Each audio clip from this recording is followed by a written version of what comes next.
All right, here's my front cover, back cover, my spine. The author writes the words and the illustrator draws the pictures. This story is called Chrysanthemum by Kevin Henkes. The day she was born was the happiest day in her parents' lives. She's perfect, said her mother. Absolutely, said her father. And she was. She was absolutely perfect. Her name must be everything she is, said her mother. Her name must be absolutely perfect, said her father. And it was. Chrysanthemum. Her parents named her Chrysanthemum. Chrysanthemum grew and grew and grew, and when she was old enough to appreciate it, Chrysanthemum loved her name. She loved the way it sounded when her mother woke her up. She loved the way it sounded when her father called her for dinner. And she loved the way it sounded when she whispered it to herself in the bathroom mirror. Chrysanthemum, chrysanthemum, chrysanthemum. Chrysanthemum loved the way her name looked when it was written with ink on an envelope. She loved the way it looked when it was written with icing on her birthday cake. She loved the way it looked when she wrote it herself with a fat orange crayon. Chrysanthemum, chrysanthemum, chrysanthemum. Chrysanthemum thought her name was absolutely perfect, and then she started school. On the first day, Chrysanthemum wore her sunniest dress and her brightest smile and ran all the way. Hooray, said Chrysanthemum, school! But when Miss Chud took roll, everyone giggled upon hearing Chrysanthemum's name. It's so long, said Joe. It scarcely fits on your name tag, said Rita, pointing. I'm named after my grandmother, said Victoria. You're named after a flower? Chrysanthemum wilted. She did not think her name was absolutely perfect. She thought it was absolutely dreadful. The rest of the day was not much better. During nap time, Victoria raised her hand and informed Mrs. Chud that Chrysanthemum's name was spelled with 13 letters. That's exactly half as many letters as there are in the entire alphabet, Victoria explained. Thank you for sharing that with us, Victoria, said Mrs. Chud. Now put your head down.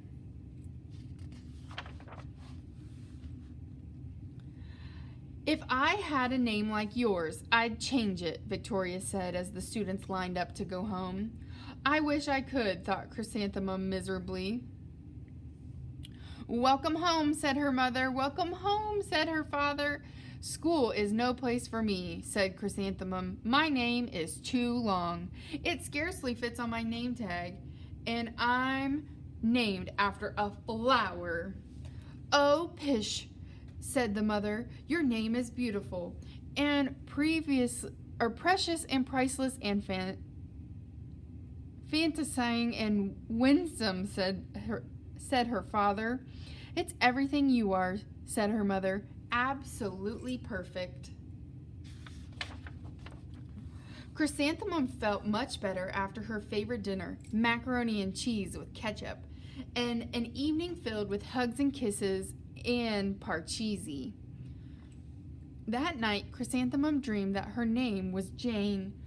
It was an extremely pleasant dream. The next morning, Chrysanthemum wore her most comfortable jumper. She walked to school slowly as she could, and she dragged her feet in the dirt. Chrysanthemum, chrysanthemum, chrysanthemum, she wrote. She even looks like a flower, said Victoria as Chrysanthemum entered the playground. Let's pick her, said Rita, pointing. Let's smell her, said Joe. Chrysanthemum wilted.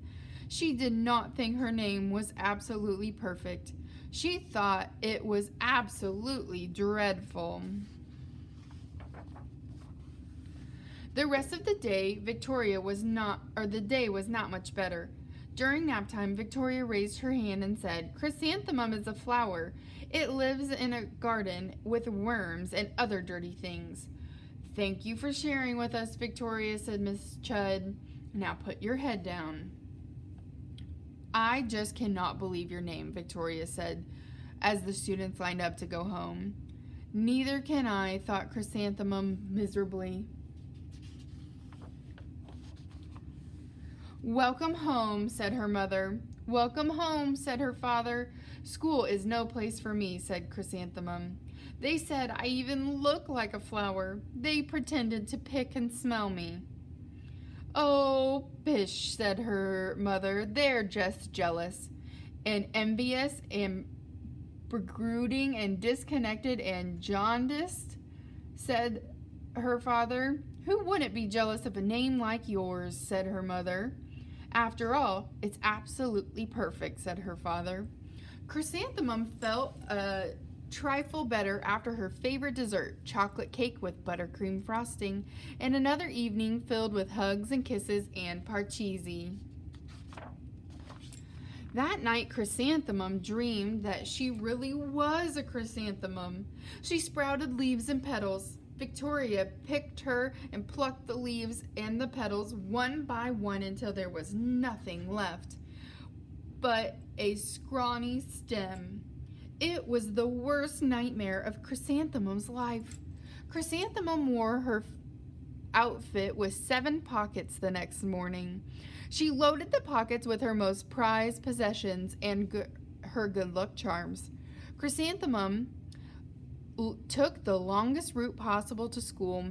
She stopped and started at each and every flower. "Chrysanthemum, chrysanthemum, chrysanthemum," the flowers seemed to say. That morning, the students were introduced to Miss Twinkle, the music teacher. Her voice was like something out of a dream and was everything else about her. The students were speechless. They thought Miss Twinkle was an incredible wonder. They went out of their way to make a nice impression.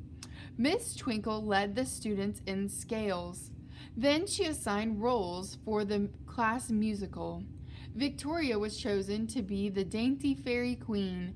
Rita was chosen to be the spiffy butterfly princess. Jo was chosen to be the all-important pixie messenger, and Chrysanthemum was chosen to be a daisy. "Chrysanthemum's a daisy, chrysanthemum's a daisy," Jo, Rita, and Victoria chanted, thinking it was wildly funny. Chrysanthemum wilted. She did not think her name was absolutely perfect. She thought it was absolutely dreadful. "What's so humorous?" asked Miss Twinkle. "Chrysanthemum," was the answer. "Her name is so long," said Jo. "It scarcely fits on her name tag," said Rita, pointing. "I'm named after my grandmother," said Victoria. "She's named after a flower." "My name is long," said Miss Twinkle. "It is," said Jo. "My name would scarcely fit on a name tag," said Mrs. Twinkle. "It would," said Rita, pointing. And Mrs. Twinkle said, "I'm named after a flower, too." "You are?" said Victoria. "Yes," said Mrs. Twinkle. "My name is Delphinium Twinkle. And if my baby is a girl, I'm considering Chrysanthemum as a name. I think it's absolutely perfect." Chrysanthemum could scarcely believe her ears. She blushed and beamed and bloomed. "Chrysanthemum, chrysanthemum, chrysanthemum."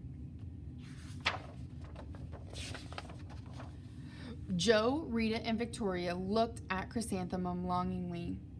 "Call me Marigold," said Jo. "Call me Carnation," said Rita, pointing. "My name is Lily of the Valley," said Victoria. Chrysanthemum did not think her name was absolutely perfect. She knew it. So, in our story of Chrysanthemum, she thought her name was perfect, but then friends at school made fun of her. But at the end of our story, Chrysanthemum realized that she actually did love her name. On Flipgrid, tell me what your favorite part of the story was. Tell me if you like Chrysanthemum's name, and tell me if you think it was a good choice that those friends made fun of her.